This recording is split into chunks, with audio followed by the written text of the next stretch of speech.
कोई मेरे से सवाल करे कि आप प्रधानमंत्री होते तो क्या करते, मुझे प्रधानमंत्री बनना नहीं है, चुनाव लड़ना नहीं है, पर एक आम आदमी की हैसियत से कोई मुझसे पूछे कि आप प्रधानमंत्री होते तो क्या करते, मैं प्रधानमंत्री होता तो केवल 3 काम करता, सिर्फ 3 काम। पहला काम, मैं भारत देश की शिक्षा को एक कर देता। चाहे उत्तर प्रदेश में पढ़ो, चाहे यूपी में पढ़ो, चाहे बिहार में पढ़ो, चाहे गुजरात में पढ़ो, चाहे राजस्थान में, चाहे पंजाब में, एक देश एक शिक्षा। नेता का बेटा भी वहीं पढ़ेगा और मजदूर का बेटा भी वहीं पढ़ेगा। ये शिक्षा, ये प्रधानमंत्री मैं होता तो मैं पहले देश की शिक्षा को एक करता। दूसरा, मैं सारे हॉस्पिटलों को तंदुरुस्त करूंगा पहले तो, कि पूरे देश में कोई बीमारी से ना मरे। हर क्षेत्र में, हर जिला में ऑक्सीजन बनने की सुविधा हो, हमें ऑक्सीजन की सप्लाई बाहर से ना करनी पड़े, हम ऑक्सीजन खुद बनाएंगे। हम देश में खुद जो जरूरत है, आवश्यकता है। और आपको बता दूं मैया, दुनिया में सबसे ज्यादा दवाई भारत में बनती है, सबसे ज्यादा टीका भारत में बनते हैं।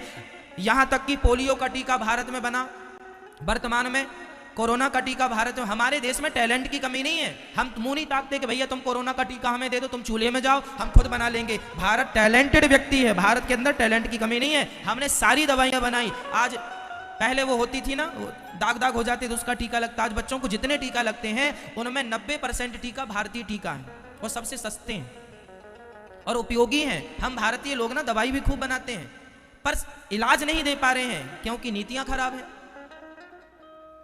यदि मैं प्रधानमंत्री होता तो देश की चिकित्सा को एक करता, सबके लिए दवाई फ्री, सबके लिए इलाज फ्री, बीमारी से कोई ना मरे, अपनी मौत से मरे तो मरे, पर बीमारी से कोई ना मरे। तीसरा तीसरा तीसरा यदि प्रधानमंत्री हम होते, आम पब्लिक से पूछा जाए कोई कि आप होते प्रधानमंत्री तो क्या करते, मेरा तीसरा काम नदियों को नदियों से जोड़ना। यदि आज नदियों को, बड़ी नदी को छोटी नदी से जोड़ दिया जाए तो जितना पानी बह के समुद्र में जाके खारा हो जाता है। छोटी नदी सूखी पड़ी है, बड़ी नदी का पानी बहता जा रहा है। अरे बड़ी नदी को छोटी नदी से जोड़ देने से, और छोटी को और छोटी से जोड़ देने से, और छोटी को और छोटी नदी से जोड़ देने से क्या होगा कि भारत में फसल ज्यादा होगी। आज जहां पानी है वहां का किसान तो सुखी है, पर जहां पानी नहीं है वहां का किसान आत्महत्या कर लेता है पानी ना होने के कारण। इसलिए यदि नदियों को नदियों से जोड़ दिया जाए तो लाखों किसानों का फायदा होगा, और जो पानी का लेवल नीचे चला गया, पानी का स्तर, वह पानी ऊपर आ जाएगा और पानी की समस्याएं खत्म हो जाएंगी और देश को पानी मिल जाएगा। आज हमारे भारत में बहुत सारे जिला ऐसे हैं जिसमें चेन्नई का नाम सबसे आगे है कि वो सूख गई है, 2000 फीट नीचे भी पानी नहीं है।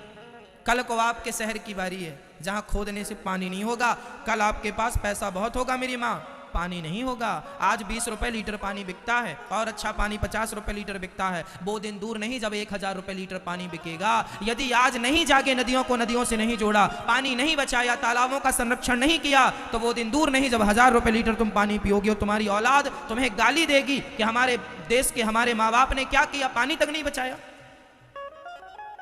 आने वाला भारत प्यासा रहेगा यदि आज नहीं जागे तो। इस जल संरक्षण के साथ साथ वृक्षों का संरक्षण, जंगलों का संरक्षण जरूरी है, ताकि हमें, आप बताइए, आपको बहुत पैसा चाहिए या शुद्ध हवा चाहिए? बोलो। कल को आपकी जान पर बन पड़ेगी तो पैसा काम नहीं आएगा। अभी कोरोना काल में सबके पैसे धरे के धरे रह गए, ऑक्सीजन भी नहीं मिली। ये पैसा सब कुछ नहीं है मेरी माँ, जिंदगी सब कुछ है, हवा सब कुछ है। इसलिए भारतीयों को शुद्ध हवा मिलनी चाहिए, और शुद्ध हवा तब मिलेगी जब जंगलों का संरक्षण होगा, जंगल बचेंगे, वृक्ष लगाए जाएंगे। रोड के नाम पे करोड़ों वृक्ष काटे जाते हैं, बताओ लगाए कितने जाते हैं? जल में वृक्ष भी आ गए, प्रकृति, चिकित्सा और शिक्षा। पहले हमें इनमें काम करना चाहिए, जरूरत है इन चीजों की। बताओ आज देश को इन 3 मुद्दों की जरूरत है कि नहीं? 3 कामों की जरूरत है कि नहीं? पर कोई भी सरकार अपनी सरकार बनाने के लिए इन 3 में से एक भी चीज ऐड नहीं करती। चाहिए ना कि ये चीजें हों, तब देश समृद्धवान बनेगा। आज इन्हीं चीजों पर तो अमेरिका ने काम किया है, तो आज वो संयुक्त राष्ट्र बन के बैठा। आज इन्हीं चीजों में तो जापान ने काम किया है, तो वह सबसे पावरफुल बन के बैठा है। चाइना हमसे आबादी में बड़ा है, लेकिन फिर भी वो इस काम पे लगा हुआ है, इसलिए आज बहुत पावरफुल, ताकतवर बन के बैठा है। और हम दिनों दिन कमजोर होते जा रहे हैं। किस बात पर? इसी बात पर कि हम लोग ध्यान नहीं दे रहे हैं अपनी शिक्षा पर, अपनी चिकित्सा पर, अपने देश पर। आज भारत में परिवारवाद है, परिवार, ये मेरा बेटा है तो यही नेता बनेगा यही देश चलाएगा, योग्य है तुम चूल्हे में जाओ, तुम योग्य हो तो हो, पर ये बेटा है हमारा इसलिए चलाएगा। भले भले वो बिल्कुल अनपढ़ है, भले उसको काखा गाखा का ज्ञान नहीं है, पर नेता है इसलिए। क्या करोगे अब? चलो हम तो आपको भागवत सुनाए।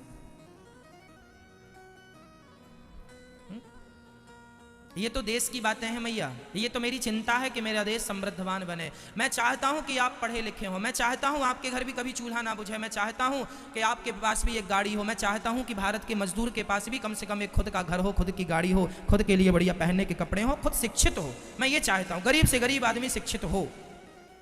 मेरा भारत तब समृद्धवान बनेगा जब 135 करोड़ लोग समृद्धवान बनेंगे। गरीबी बहुत देखी है माँ, बहुत गरीब है मेरा देश। आज भी लोगों के पास खाने को रोटियां नहीं है। कुछ लोगों के यहाँ कुत्ते बिस्किट खा रहे हैं, और कुछ लोगों के यहाँ बच्चों को खाने को रोटियां नहीं। बहुत दर्द आप लोगों में पता नहीं किस किस ने देखी गरीबी। मैंने बहुत नज़दीक से देखी है, मैं बहुत करीब से जानता हूँ गरीबी का दर्द क्या होता है। इसलिए मुझे चिंता रहती है कि कब मेरा देश, सबके घर में कब गाड़ी होगी, सबके घर में कब खुद का घर होगा, सबके घर की खुद की छाया, खुद का सब कुछ होगा, सब सुखी हो, समृद्धवान। सर्वे भवन्तु सुखिनः सर्वे सन्तु निरामया, सब सुखी रहें, सब निरोगी रहें।